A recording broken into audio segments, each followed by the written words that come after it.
नाशिकमध्ये खड्ड्यांच्या समस्येवरून आता तरुणाई सुद्धा आक्रमक झाली आहे। 2 तरुणांनी खड्ड्यांवर उखाड्यांचे रील तयार करून सोशल मीडियावर पोस्ट केलेत। हे रील मोठ्या प्रमाणात व्हायरल होत असून या अनोख्या माध्यमातून शहरातल्या रस्त्यांची दुरवस्था सांगत खड्डेमुक्त नाशिकची मागणी करण्यात आली।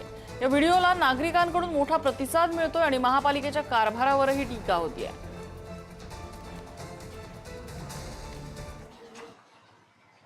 खड्ड्यांमधून गाडी गेल्यावर बसतो जोरात दणका, ऑर्थो सर्जनचं नाव घेतो। अहो डॉक्टर, मोडला याचा मणका। नाशिक कुंभनगरीत काही विपरीतच घडले। आत्ताच बनवलेल्या रस्त्यांवर खड्डे कसे काय पडले? माय डिअर नेते मंडळी, फॉर्च्युनरवर फिरणाऱ्यांनी एकदा तरी टू व्हीलरवर फिरावं, मग मोडलेले मनके लक्षात घेऊन तेव्हा तरी खड्ड्यांवर काहीतरी करावं। गोदावरीच्या किनाऱ्यावर वाहतो गार वारा, गोदावरीच्या किनाऱ्यावर वाहतो गार वारा, खड्ड्यांचं नाव घेतो मेडिक्लेम काढून फिरा। सर्वांनाच ते नाशिकला येण्याची गोडी, निमानी बसस्थानकचं नाव घेतो, इथं गाडी आणायची का होडी। मिसळवर ओतला गरमागरम रस्सा, आणि आता जर खड्ड्यांवर नाही बोलले तर नंतर डोक्याला हात लावून बस्सा।